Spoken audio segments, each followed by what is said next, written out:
Sa ating lahat, araw ng pagsamba, napakabuti po ng ating Panginoon. Let's say, Hallelujah! Hallelujah! Sabi po ng Bible in Psalms 84, how lovely are your dwelling places, O Lord of hosts. My soul long and even yearn for the court of the Lord. My heart and my flesh sing for joy to the living God. Amen. There's only one place we can express ourselves. Amen po ba? Sa lugar kung saan nananahan ang presensya ng ating Panginoon.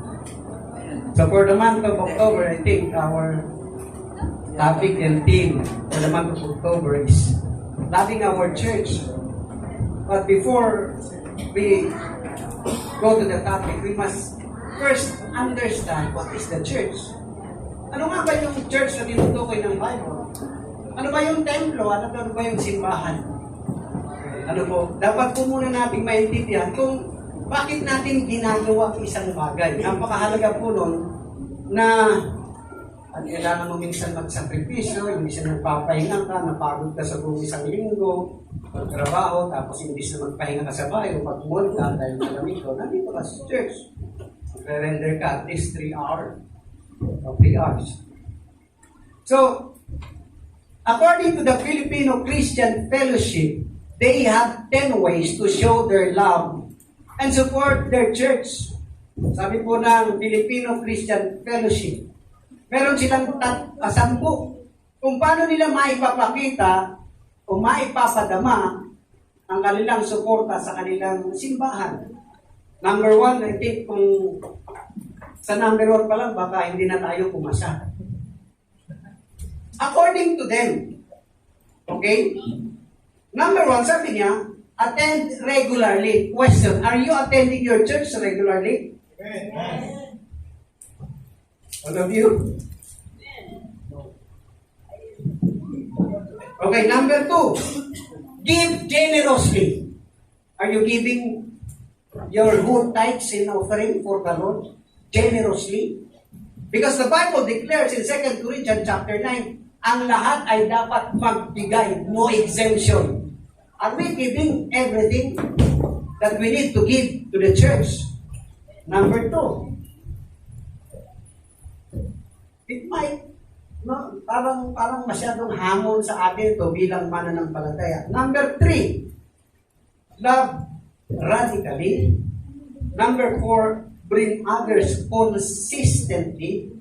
Volunteer joyfully, share Jesus willingly, fellowship purposely, show up energetic. Tingnan nyo kung energetic yung mga katabi niya. Yung excited. Pray fervently and encourage faithfully. This is how the way of showing their love and support their church. But in our own understanding as believers, what is a church that we need to love and support?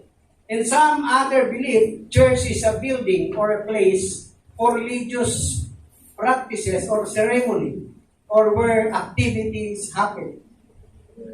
It is a place for history and tradition. Kung titingnan po natin sa bansang Pilipinas, pag sinabi mong church, ito yung mga kilalang simbahan na sinaunang panahon pa, na kung saan, kung paano nila itinatag o itinayo yung simbahan, yung simento nila, yung pinaghalo-halong itlog at kung ano-ano pang instrumento para maitayo yung istruktura. Diba? Sa buong norte po, halos malalaking simbahan, narating ko na po dahil sa pagbubuto. Bigan, yung mga kilala po na simbahan sa buong norte, narating ko na po yung malalaki at dinadayo ng mga foreigner. Kasi doon nila nakikita kung paano ang history ng bansang Pilipinas. Simula po yan sa panahon po ng Kastila. So yun po ang tingin ng iba sa Filipino concept, ang simbahan ay isang lugar kung saan nandun yung makikita natin yung mga tradition. It is a place for socializing every person. Minsan, yung magdidig tayo, pilot tayo sa Antipolo sa may simbahan. Di ba? Tagpuan. Tama po ba? O sa panahon lang namin yun. Okay. But biblically, church according to the book of Acts chapter 12 verse 5, church is a group of people or living organism or believers earnestly praying to God. Or Peter, because he was in prison, according to Acts chapter 12 verse 2, yung church itself, sabi nila, nananalangin sila dahil si Apostol Pedro ay nasa loob ng bilangguan. Ang sabi po doon, ito po yung church, the living organism. The people who are believers of Christ, who are followers of Christ, is not the structure, but the people. Yun po yung, actually, pag tinignan po natin ang Bible, pag tinignan nyo po yung, depende po sa konteksto, pero pag tinignan nyo po yung gospel, laging templo ang binabanggit. May mga pagkakataon na binabanggit yung church, but then they talk about the temple, the building itself. But nagsimula po ang salitang church sa Book of Acts. Doon po kasi nagsimula yung church planting. After ng persecution, nagkaroon po ng mga house churches. So dapat po nating maintindihan at doon po, I think, sa book of 1 Corinthians, tingnan po natin yung 1 Corinthians, chapter 3, verse 16.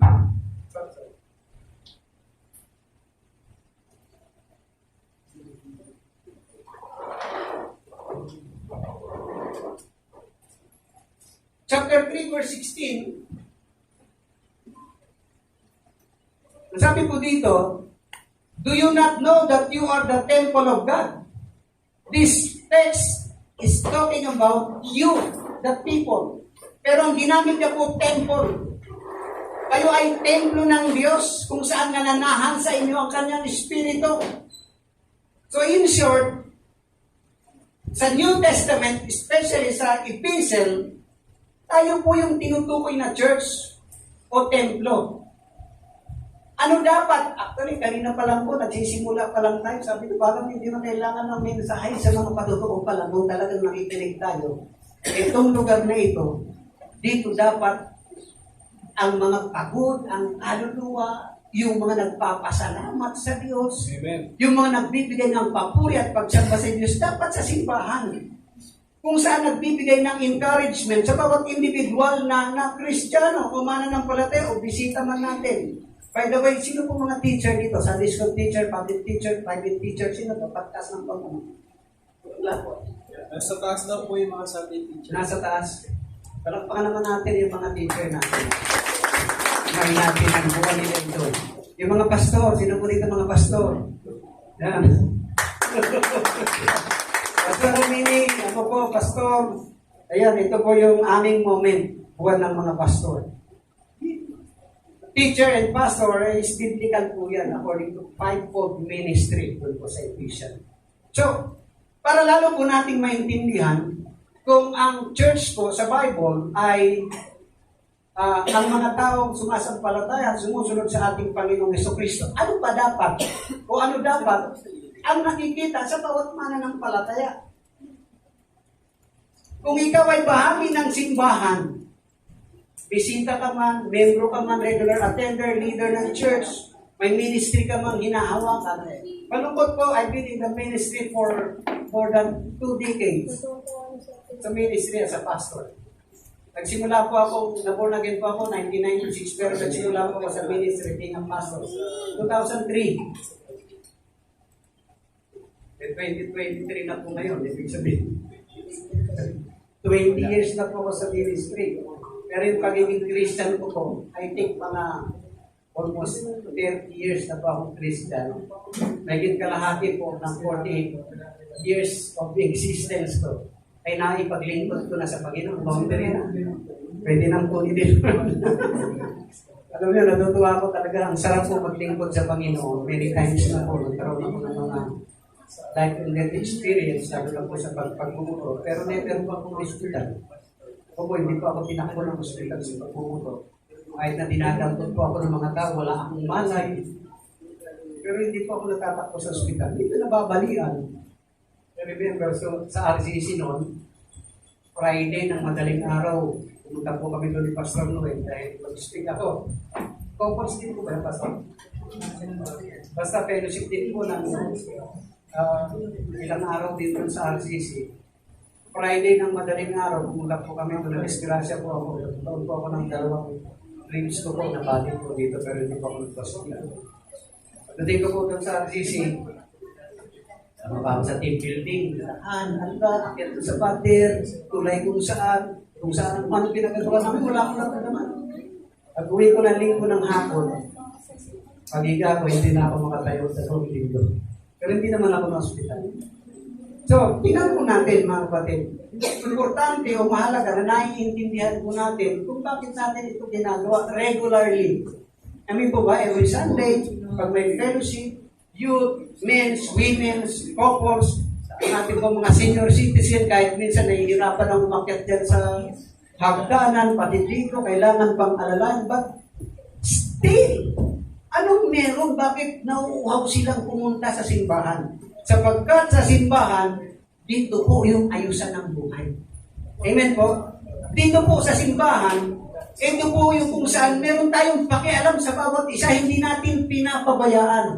Marami na tayong naayos, marami na tayong problemang nabigyan ng solusyon, but then there's more thing. Kasi hindi naman pag-ayos na yun, bukas ayos na uli. Sa susunod, ayos na uli. Sa susunod na linggo, puro ayos lang, hindi po. Iba't ibang problema ang pinagdadaanan, lalo na po sa mga mag-asawa. Naintindihan ko po yung mga mag-asawa na nag-struggle sa kanilang marriage life. Hindi lang po kayo, hindi po kayo nag-iisa. Marami po mas mahigit pa sa atin mga kapatid. Buti na lang may simbahan na gumagawa ng mga activities, fellowship, kung saan natipid po yung ating mind, yung ating heart, ng mga bagay na nagmumula po sa salita ng Diyos. Kaya, kung katulad po ng participant po na Sister Jean, kung wala pong couples fellowship, parang trabaho lang tayo ng trabaho. Oo, may pera tayo, pero hindi natin nabibigyan ng magandang solusyon, kung hindi natin nagagawang matibay yung relasyon ng bawat isa, at hindi instead na ma-enjoy natin yung marriage life, which is God's design to enjoy under the umbrella of marriage. Dahil puro na lang tayo trabaho, minsan napapagod na tayo para mas madali na lang maghiwalay kaysa mag-ayos. Diba? Parang mas madaling gumawa ng masama kaysa gumawa ng mabuti. Sabi nga ng isang preacher, yung paggawa daw ng mabuti, parang gumawa ka ng isang napakagandang cabinet, ginawa mo ng isang linggo, pininturahan mo, kiniskis mo, tapos yung isa may darating, sisirain yung ginawa mong cabinet na maganda, wala pang isang oras, sira niya na yun. Kaya mas madali ang gumawa ng masama kaysa sa mabuti. But then, pag ginawa mo yung tama, at pag ginawa mo yung mabuti, may reward. Pag ginawa mo yung masama, madali lang gumawa, pero may punishment yun. Tama po ba? So, anuman ang kahihinat na ng buhay, mas maganda pa rin yung mabuti ang ginagawa natin under yung sa pag-ibig natin, una sa Diyos, pag-ibig natin sa kapwa. As a church, ito po dapat yung ma-impart sa isip at sa puso po natin bilang mananampalataya. So, from the book of John chapter 4, verses 2 to 21, John chapter 4, 1 John chapter 4, brother, verses 7 to 21. Buti po, nanood po ako ng YouTube. Muntik ko na pong makuha yung Ephesians chapter 5. Nanood ako ng YouTube. And nakita ko yung preaching ng Pastor Joshua. So, lipat po ako. Sabi po ng verse 7, andyan na po ba kayo? Beloved, tinutukoy po dito yung mga mananampalataya. Let us love one another, for love is from God, and everyone who loves is born of God and knows God. Think of this. And knows God. The one who does not love does not know God. For God is love. By this, the love of God was manifested in us, that God has sent His only begotten Son into the world so that we might live through Him. So your existence is no longer for your own self. Amen po ba? Kung bakit ka nabubuhay, yung buhay na meron ka bilang mananampalataya, hindi na yan sa'yo. sa Diyos na yan, sapagkat binayaran na yan ang dugo ni Kristo doon sa puno sa Kalbaryo. Ibinigay niya na yung kanyang sariling buhay, namatay siya para sa'yo, kaya yung buhay na meron ka, hindi yan sa'yo, kaya hindi mo dapat gamitin sa mga bagay na hindi nakalulugod sa tumubos at nagbigay ng kanyang buhay para sa'yo. Bilang mananampalataya, ganito dapat ang ating kaisipan. Ang pakalinaw po, by this the love of God was manifested in us, that God sent His only begotten Son into the world so that we might live through Him. On this love, not that we love God, but that He loved us and sent His only begotten Son for the propitiation for our sin. Verse 11, Beloved, if God so loved us, we also ought to love one another. No one has seen God at any time. If we love one another, God abides in us, and His love is perfected in us. By this we know that we abide in Him, and He in us, because He has given us of His Spirit. We have seen and testify that the Father has set the Son to be the Savior of the world. Whoever confesses that Jesus is the Son of God, God abides in Him, and He in God. We have come to know and have believed the love which God has for us. God is love, and the one who abides in love abides in God, and God abides in Him. By this love is perfected with us, so that we may have confidence in the day of judgment, because as He is, so also are we in this world. There is no fear in love, but perfect love. Cast out fear, because fear involves punishment. And the one who fears is not perfected in love. We love because He first loved us. If someone says, I love God, and hate his brother, he is a liar. For the one who does not love his brother whom he has seen, cannot love God whom he has not seen. And this commandment we have from Him, that the one who loves God should love his brother also. So kapatid, bilang mananampalataya, bilang church, kung meron kang galit sa kapwa mong mananampalataya, teka muna. Sabi ni John, kung yung nakikita mo ay hindi mo kayang mahalin, ay yun pa kayang Diyos na hindi mo nakikita, sinungaling ka. Hindi po ako may sabi. Nagmamalaki ka lang, nagmamataas ka lang, pag sinabi mong nagmamahal ka sa Diyos, pero yung kapatid na nakikita mo, hindi mo kayang mahalin. Alam niyo ba mga kapatid, look at David's life. Si David, murderer. Si David, rapist po si David.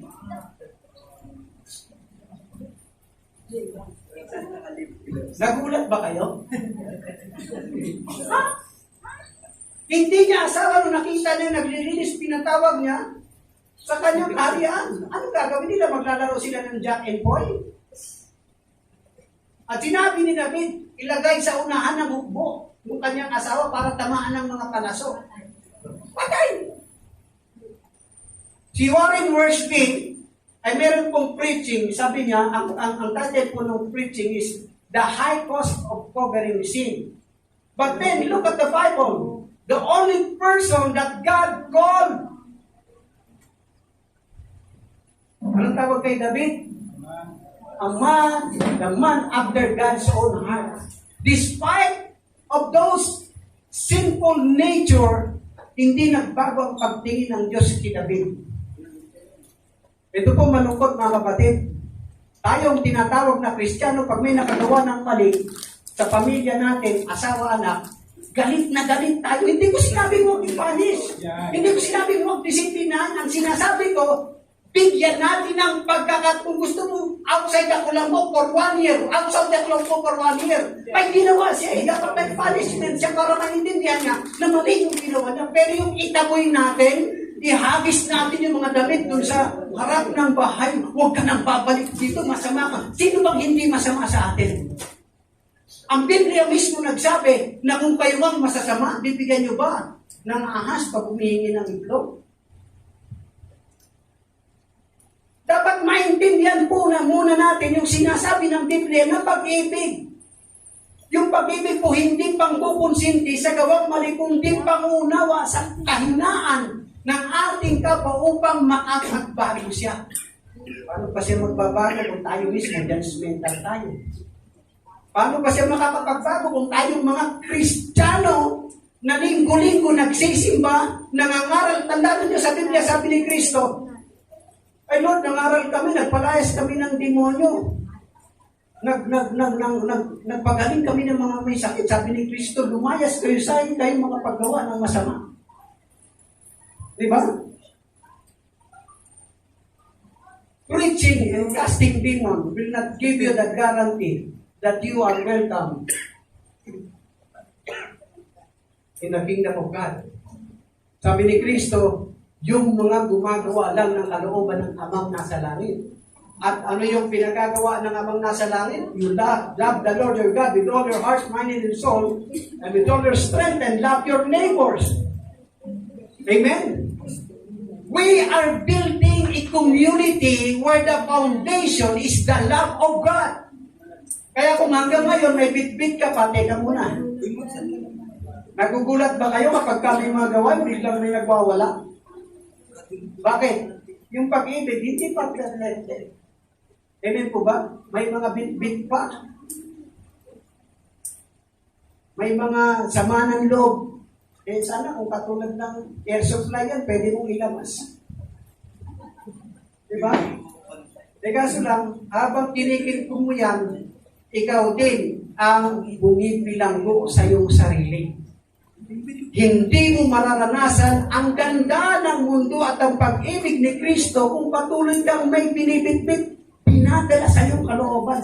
Lahat tayo may karapatang magalit, lahat tayo may karapatang magtampo, pero ayaw mo bang palayain ang sarili mo? Let the love begin. Dugtungan po natin yung couples fellowship. Yung ganda ng inyong karanasan, dalhin po natin sa simbahan. May makita po natin, may padama natin sa bawat isa yung nagpumapaw na pag-ibig na ginawa ni Kristo na kahit hindi natin kaya, ipinakita niya pa rin sa atin kung gano'ng kadakila yung pag-ibig niya sa atin. Amen po ba? Dapat nagmamanifest yung love ni Christ sa atin. Oo. Alam ko, may karapatan kang malungkot dahil sa mga pinagdaanan. May karapatan kang magalit. Pero para sa akin, mas pipiliin ko pa rin ang maging masaya kaysa bitbitin yung mga... Amen po ba? May karapatan ako magalit sa mga magulang ko dahil sa kaguluhan ng kanilang buhay. Hindi ako nakapag-aaral. Diba? Dahil sa broken home o broken family, naging street children ako for more than 3 years. Dahil doon, hindi ako nakapag-aaral. Buti lang, naborn na rin ako. Mabait ang Panginoon sa akin. Binigyan niya ako ng pagkakataon na makapagbago. Hindi madali. Umamit ako, nung gagamot ako, nagburing-buring ako, kumakamit ako ng agimat, lahat ng bisyo meron ako. But still, dahil naiintindihan ko kung gaano kadakila ang pag-ibig sa akin ng Diyos, sabi ko, may pagkakataon pa pala ako. Pag tinanggap ko pala si Kristo, Romans chapter 8, verse 1, for there is now no condemnation for those who are in Christ, because you are forgiven.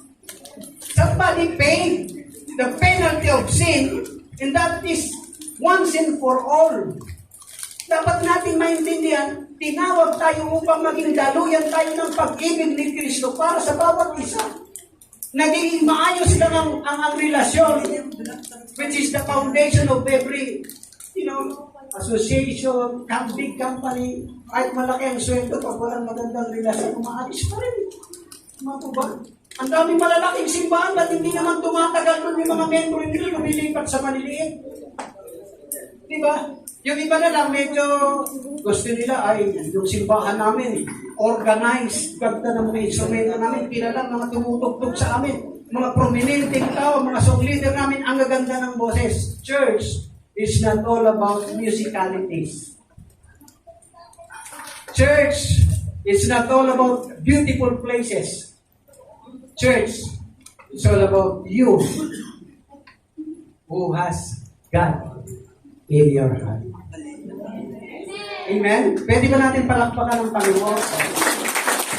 So, sabi ko nga kanina, ngayong October, ang divine po, ang topic ay loving our church. Of course, pag mahal natin ng bawat isa, kasama natin yung place where we gather together. Di ba? Pinagaganda natin, inaayos natin, binilinis natin. Nagsasakripisyo tayo dyan. Kanina po, walang lumalabas na letter dyan pag binaklas na po natin ni Brother Chris. Kasi ayaw niyang mainitan kayo eh. Di ba pag-ibig yun? Yung may naglinis po dyan, may nagpunas dyan, na pagdating mo, walang alikabok na didikit sa damit mo, pag-ibig po yun eh. Amen po. Pagdating nyo dito, tatayo na lang kayo, mag-express kayo ng thanksgiving kay Lord, may mga tutugtog kung saan na-express natin yung ating worship kay Lord. Pag-ibig po ang tawag doon. But there's more thing to do. Amen po ba? As a church.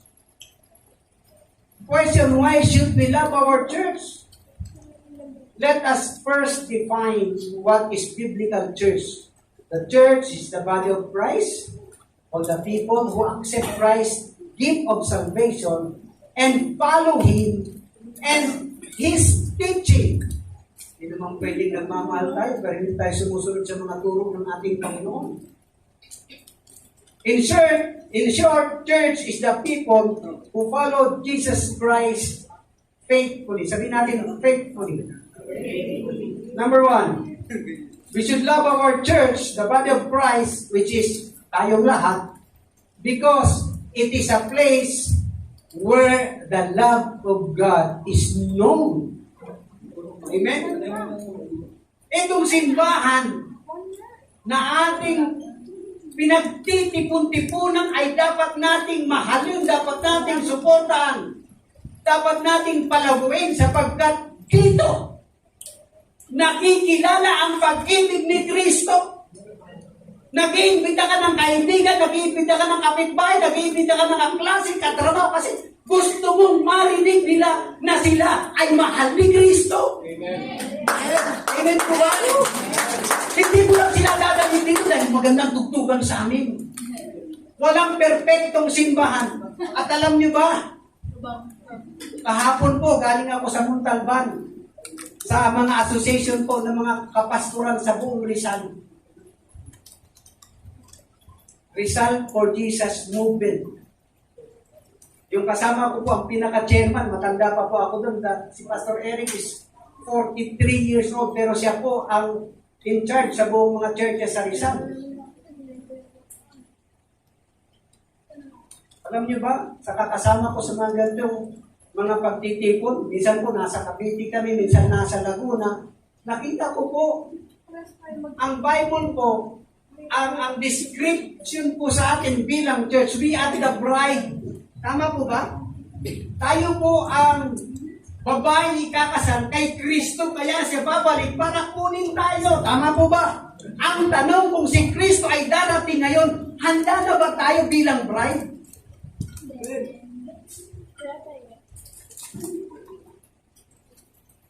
Involved po ako sa Bless the Ministers Rider. Iba't ibang denomination, nalibot ko na po ang buong Luzon.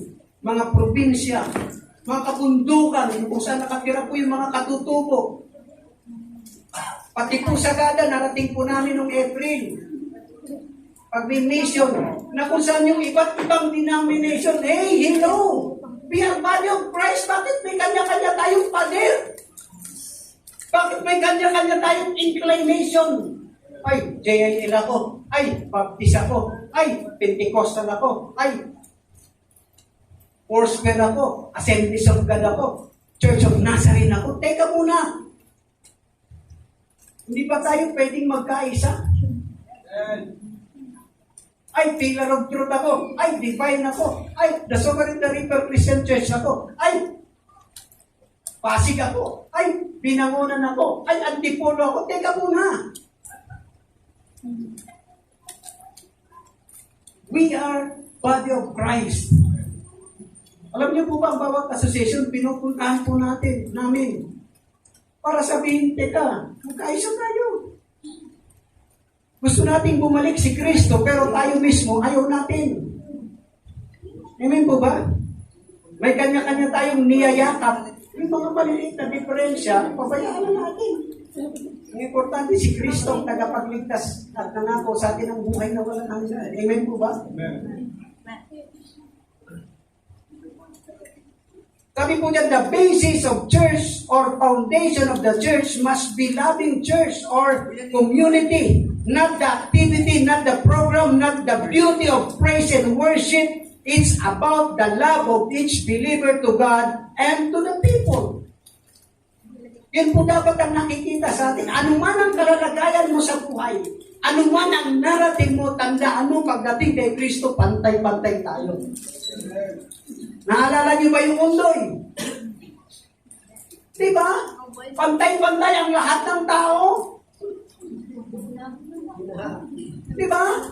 Yung Bistamento, yung mga mayayang, yung mga artista dyan, sigawan siya, tulong! Oh. Sinong tumulong sa kanila? Ordinaryong tao. Diba? Walang sino man ang nabubuhay para sa sarili lang. Kaya kung nangangailangan ka ng pangunawa, dapat umunawa ka din sa iyong kapwa. Kung nangangailangan ka ng pag-ibig, matuto ka rin magmahal. Bakit? Golden principle, timeless principle. Do unto others what you want them do unto you. If you want other people to be loving, be loving. Kung gusto mong ngitian ka ng iba, kaya gumiti ka naman. Ako nga, kulang-kulang na ang ngipin ko, nagagawa ko pa rin gumiti. Bakit may pagdadapot ang ngiti? Sa iyong kapwa, pupunta ka sa simbahan, pagdating mo dyan sa pintuan, wala man lang ngingiti sa iyo, yan ba ang simbahan? Walang babati sa iyo, ganyan ba ang simbahan? Wala akong babalik ka, mga tao makasimangot eh. Diba? Seryoso. Eh, sadyang ganito na ako pinanganak. Maaring ganyan ka pinanganak. Pero nang malaman mo ang kadakilaan ng pag-ibig ni Kristo, teka muna, dapat magpunyi ka, dapat maging masaya ka. Dapat makita sa mukha mo ang kagalakan nagbumula kay Kristo. Tingnan mo muna yung katabi mo. Bawal lang nakasimangot. In verse 11 said, dear friends, since God so loved us, we also ought to love one another. No one has ever seen God, but if we love one another, God lives in us. And His love made complete in us as a church. In other words, church is a place where the love of God is known. Verse 7, beloved, let us love one another, for love is from God. Everyone who loves is born of God and knows God. Kung hindi ka marunong magmahal, hindi mo kilala ang Diyos. Sorry po, hindi pa ako nagsabi. Sabi ko ng salita ng Diyos. Ignorante ka sa kadakilaan ng pag-ibig ng Diyos sa buhay mo. It's a basis of all we have and all that we are as a church. In 1 John chapter 3 verse 11, ang sulat po doon, this is the message you heard from the beginning. We should love one another. Let the love of God know and really understand as a church. Amen po ba? Second, we should love our church, the body of Christ, because it is a place where the love of God is experienced. Amen po ba? Dito natin nararanasan. Dito natin nararamdaman. Dito nagmamanifest ang pag-ibig ng ating Panginoon. Verse 9, by this love of God was manifested in us, that God has sent His only begotten Son into the world so that we might live through Him. Mabuhay ka para kay Kristo. Sabi pag may birthday, mabuhay ka hanggang gusto mo. Di ba? Kaya lang, ang Biblia hindi ganoon. Mabuhay ka para kay Kristo tumubos sa iyo dun sa krus sa Kalbaryo. Para maging makapuluhan. Sayang din naman. Andito na tayo, na-born again na tayo, naging Kristiyano na tayo, tinagas natin si Kristo bilang payong tagapagligtas sa ating buhay. That we believers might live through Him by This love of God was manifested in us. This is our identity as the church, as a Christian. Church of Jesus Christ. We love each other as God loved us. We as a church, we should experience or the love of Christ must be manifested through us. It must be seen in us. Ganyan ba, Kristiyano? Nagagalit? Ba, tika muna, pinatawad lang tayo ni Kristo. Hindi naman tayo pinagbawa ng magalit. Pwede tayo magalit, kaya lang pag nagalit ka, huwag kang magkasala. Paano yun? Halimbawa yung anak mo, yung asawa mo may ginawang mali. Huwag mo siyang pagalitan dahil galit ka. I tell you, lalo kayo mag-aaway kasi magagalit din siya kung ano, yung nararamdaman mo, yung din ang mararamdaman niya. Di ba experience yun na to?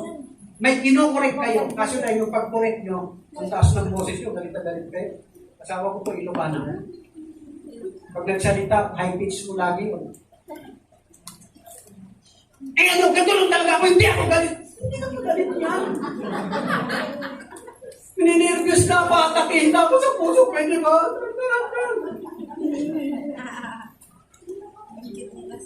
Si Ate Jo, yung panganay ko kong anak, ay siya po ang head ng worship team.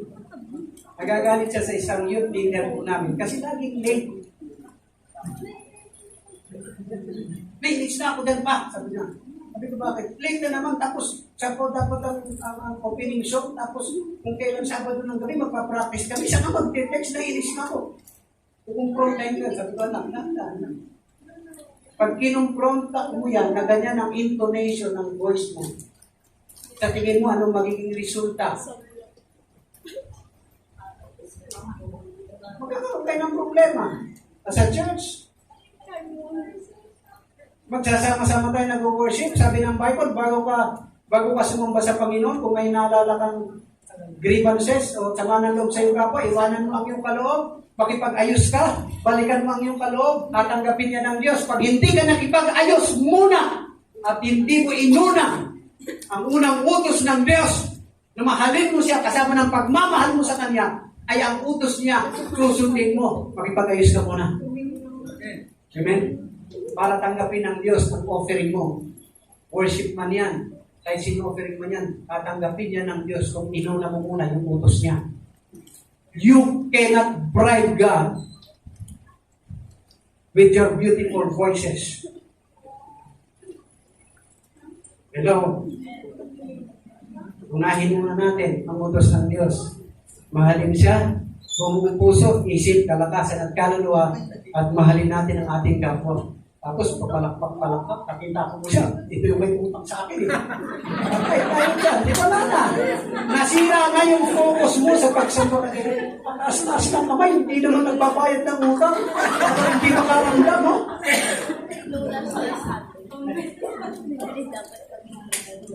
Oh, sino ngayon lugi? Dumaan ang isang linggo, hindi ka nakapag-worship, hindi ka nakapag-express, hindi ka nakapagpahinga sa presensya ng Diyos. Bakit? Inuna mo, hindi ang Diyos, kundi yung damdamin mo na disturb ka, pag uwi ka, lulugo-lugo ka. Siya ang saya-saya niya, tapos ikaw ang lungkot-lungkot mo. Hindi ka ba naawa sa sarili mo? Hello? Natatawa tayo, pero madalas gano'n po. Kaya lagi kong tanong sa mga simbahan, sa mga Kristiyanong talon ng talon, nakakita na ba kayo ng perfectong simbahan? Kaya nasisira yung perfectong simbahan kasi nandun ka eh. Nakakita na ba kayo ng perfectong pastor? Alam mo dyan, sa Book of Jeremiah, ang Diyos ang nagbibigay ng pastor para sa'yo. Tapos ikaw galit na galit ka sa pastor, iyan nga ang binigay sa'yo ng Diyos eh. Yung pastor namin, wala nang ginawa, kundi patamahan ako. Aba, napakaswerte mo naman. Gagawa ng sermon si pastor para sa'yo, samantalang ang dami ninyo. Ang fair naman sa iba. Special ka. Feeling na ikaw na lang lagi ang titignan para sa'yo lang yung mensahe. I tell you. Many times we fail God because we neglect what God is commanding us. Amen po ba? Oh. Magaling po natin, kabisan, seek first the kingdom of God and His righteousness, all the things shall be added unto you. Ang naisip natin, all the things shall be added. Nawala yung righteousness. Nawala yung seeking first God. Di ba? After tayo nung sa blessing, sino gusto magpapalain? Amen! Sino gusto mag-mission? Mga kapatid, we as a church, kasama po sa mandato. Amen po ba? Mandato ng salita ng Diyos na sa atin bilang mga mananampalataya ay maramdaman. Hindi lang malaman, kundi maramdaman dito mismo sa ating pagsamba ang pagmamalasakit at pagmamahal sa bawat isa. Ay, kung meron ka namang medyo umaako, nakita mo si kapatid, kailangan ng burger? Chicken diba? Chicken. Lapit ako. Diba? Huwag mo na masyadong chicken at saka rice. Kahit gulay lang, basta totoo. Diba? Healthy food muna tayo. Ang kalusugan ay kayamanan. Tapsoy. Ano ba ito mamaya? Mamaya na tayo kumain. Pagkain muna ng ating kaluluwa. One quotation said, sabi niya, honestly, I don't have time to hate people who hate me because I'm too busy loving people who love me. Diba? Sometimes you correct your mindset. Sabihin mo sa katabi mo, mindset lang yan. Pag naiinis ka na sa kaibigan mo, sa best friend mo, sa asawa mo, mindset lang yan. Wala ka naman magagawa. Siya na yung best friend mo, siya na yung asawa mo, siya na yung anak mo. Wala kang magagawa. Mindset lang yan. Pag gugugulin yung aking panahon, wala ka nang tinignan kung hindi ano mga post niya, kung ano mga nangyayari sa buhay. Galit ka nga sa kanya, pero sinusundan ka siya sa Kristo. Hindi ba parang kabaliwan yun? Pag galit sa kanya, pabayaan mo na siya.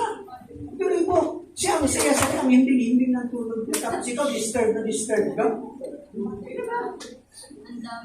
Ba't mo gugulin yung panahon mo sa taong ayaw sa'yo? Eh, sayang yung mga oras at panahon, gugulin mo na lang sa taong ayaw. Amen? Pag nahahalata mo, abay, teka muna, huwag ka nang babanggitin ko ba? Minsan na-obvious ng linuloko ka eh, tapos, mahal mo kasi, Diyos ko. Ninuloko ka na nga ng harap-harapan, mahal mo kasi. Wala na naman ibang tao sa mundo, siya na lang. Yung love is blind.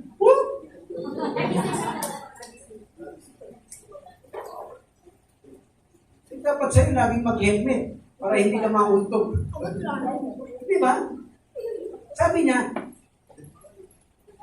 you know, hatred paralyzes life. Love releases it. Hatred confuses life. Love harmonizes it. Hatred darkens life. Love illuminates. Diba? Pinagliliwanag ng pag-ibig kung pinapadilim ng galit, sama ng loob, tampuhin ng sakit. Yung isip ko, pag lumapit siya, pinagdidilim ang paningin ko sa'yo. Lumayas-layas ka, bakit hindi kita matansya? Anong magawa ko sa'yo? Pero minsan, paggalit-galit ka na, mag-disappear ka muna. Alam nyo, pag nandun ang pag-ibig, pinagliliwanag niya ang iyong pananaw. Nagiging kalmante ka.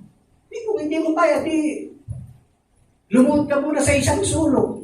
Manalangin ka, Lord, hindi ko to kaya. Please, masisira yung testimony ko. Sa mga kapatid ko pa naman, kasama ko pa naman sa church, kasama ko pa naman sa worship team. Luhod ka muna kay Lord. Yung lumalagong Kristiyano, ang panalangin niya, Lord, hindi yung, Lord, baguhin mo siya. Ang lumalagong Kristiyano, Lord, baguhin mo ang puso ko para maintindihan ko siya. Okay. Amen po ba? Pwede na pagkakatakin. Ganun po ang panalangin ng isang Kristiyano. The only things that defines us as a church, as the body of Christ, is our love for God and our love for one another. And that is mandate from the Bible. Kahit nagalit ka na. Di ba? Oo, we failed. So many times we failed people. Kahit na ngayon malalapit sa atin. Tama po ba? Nagpukumit tayo ng sin sa kanila. Kunti na lang sila, mahal na mahal tayo. Amen? Kaya kay Lord, laging may bagong simula. Amen? Pero huwag naman laging umpisa ka na lang ng umpisa, wala kang matatapos. Abuso ang tawag doon.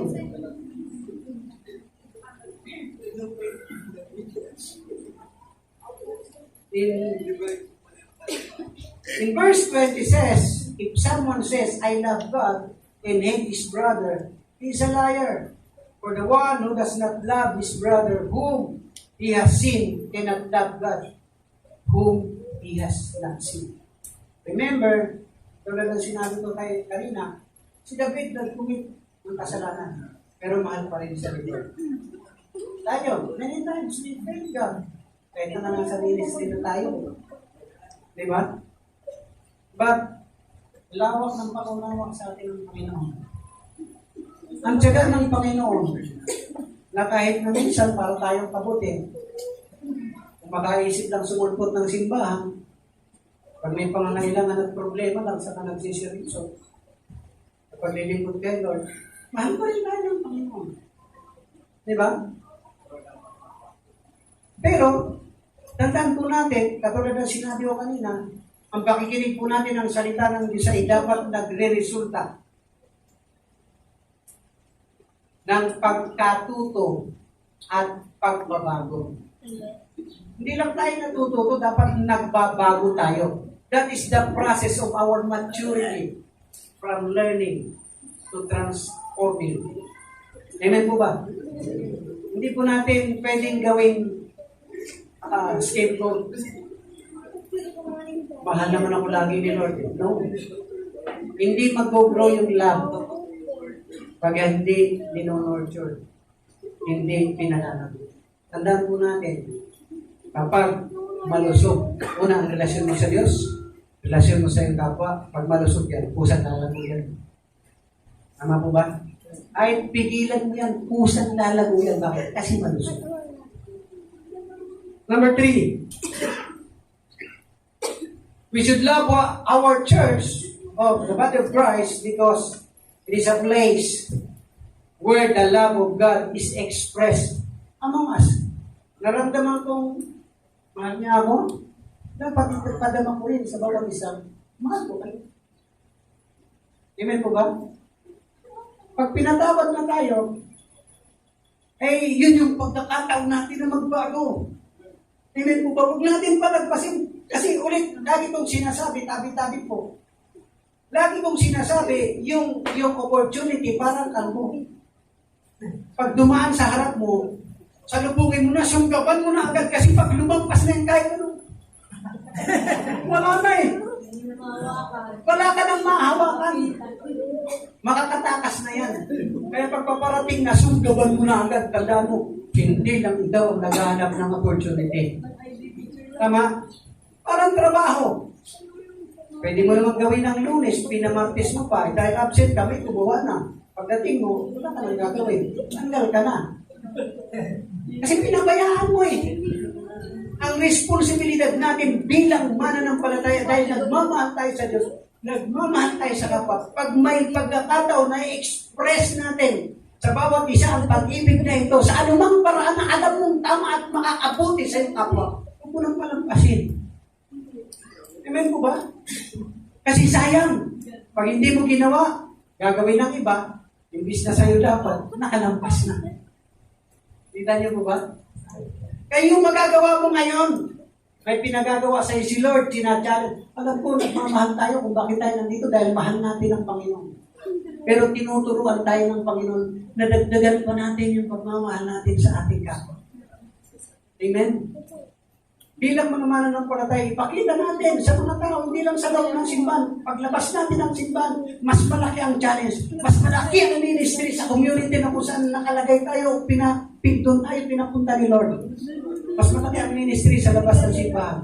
But, dito dapat sa loob ng simbahan, maging sulit ang pag-ibig natin sa bawat isa. Amen? That is the mandate of God's Word. Our love for one another is a witness. If we can take that love that God has for us, the love that was ultimately demonstrated by Jesus Christ, coming into the Word and being offered up as a sacrifice that we might be given eternal life, if we can take that sacrificial love and demonstrate it to others, it becomes the greatest form of evangelism that the church and the world will ever see. We should express it now, not tomorrow. Ano ito ba? Ngayon na. Ano bang maitutulong mo? Makapagbigay ka ng encouragement, makapagbigay ka ng suporta, makapagbigay ka ng anumang bagay na pwedeng magpapalakas at magpapalago sa kanya. Do it now. Amen? Kinakausap ka ng Panginoon. Huwag ka nang matigas ang ulo. Sabi ng Bible, do not harden your heart. Ibigay na po natin. Why? Because fallen world right now is looking for someone that will express that kind of love. We live in a terrible, fallen, sinful world, a world that is full of hatred, greed, fighting, and war. Maharap po tayo ngayon. Huwag niyo po sabihin hindi tayo apekto pag nagkaroon po, natuloy po ang gera. Iba po, nagpalipad na po ng libu-libong rocket. Huwag niyo sabihin pag nagkaroon ng gera sa China, huwag niyo, mga karating bansa po natin, hindi tayo apektado. Halos hanggang neeg na po natin ang presyo ng bilihin. Wala naman tayo magawa. Pero nabubuhay pa rin naman tayo. Nakakabili ka pa. Nakakabili ka pa ng makeup mo. Nakapag-straight ka pa ng buhok mo. Nakakabili ka pa ng mga lotion mo. Tapos parang malaki ng problema mo. Ano nangyari sa mundo? Diba? Apektado tayo. Pero hindi mo pwedeng tumigil ang inog ng mundo sa buhay mo. Life must go on with loving God, loving people. Because we are the Church of Christ. Amen po ba? Don't stop loving. War, hopelessness, and lovelessness. Verse 12 says, no one has seen God at any time, but if we love one another, God lives in us, and His love is made complete in us. Pagdaman po natin ang ating pag-ibig sa Diyos at sa ating kapwa. Do not give any room for hatred. Our love for God is demonstrated by our love for one another. Sabi po ni D.L. Moody, sinulat niya po, show me a church where there is love, and I will show you a church that is power in the community. Kapag ang isang simbahan po ay may pag-ibig sa bawat isa, meron po silang kapangyarihan sa komunidad na magkaroon ng epektibong evangelism para ma-reach out po yung mga unbeliever. Amen? Pag-ibig lang po ang susi ng lahat.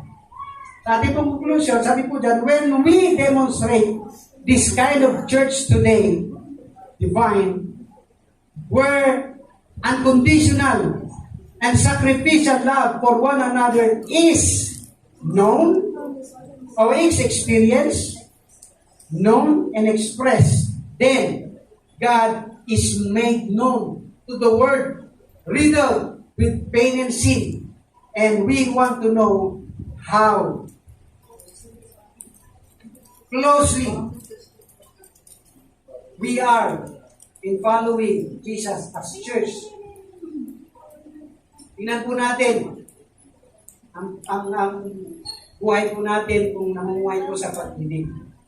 Look at how we are loving others, because the greatest commandment is to love God first, and to love one another is the second, the greatest commandment.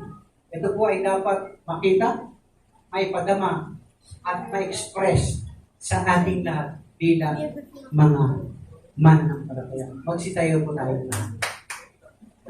Sige po, palakpakan po natin ang Panginoon.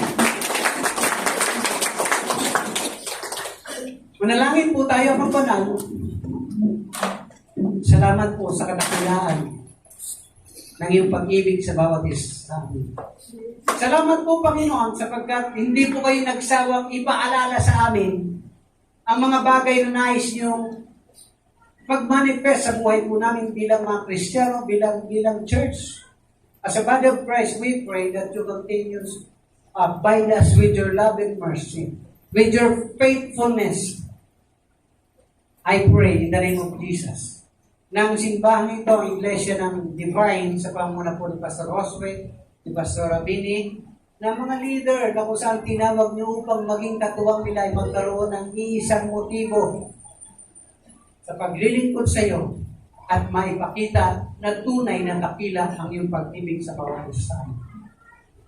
Di namin kukonsintihin ang mali kailanman, subalit ipapakita pa rin po namin ang dakilang pag-ibig ni Kristo na nadama po namin at naranasan po namin. Panginoon, turuan niyo po kami laging maging mahinahon, laging mapagpakumbaba, laging maunawain, laging matulungin, laging maging mapagmalasakit sa bawat isa. Hindi lang kami na narito, membro ng Divine, kundi ang mga taong nakapaligid sa amin sapagkat sabi po ni Kristo, kung makikita ng buong sanlibutan na kayo'y nagmamahalan, masasabi nila na kayo ang aming mga disipulo.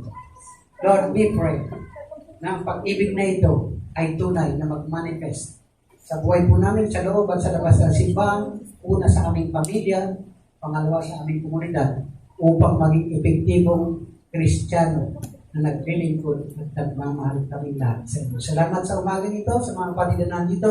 Ano man ang pangailangan, katagpuin niyo po ang banal. Kayo pong nakakilala sa bawat isa.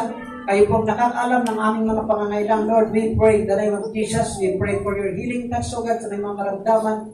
Panginoon, in the name of Jesus. And we also pray for your provision sa mga nangangailangan in Jesus' name. We pray yung may mga problema sa relationship, ibisin niyo po na yung pag-ibig at pagmamahal, palawakin ang pangunawa, palalimin ang pag-ibig at pananampalataya upang sa katapusan wala pong ibang maitaas kundi ang pangalan ng aming Panginoong Jesucristo sa aming buhay at sa iglesia nito ng Divine. Salamat po, iglesia pang bawat isa sa pangalan ng Jesus. Amen. Magandang umaga po.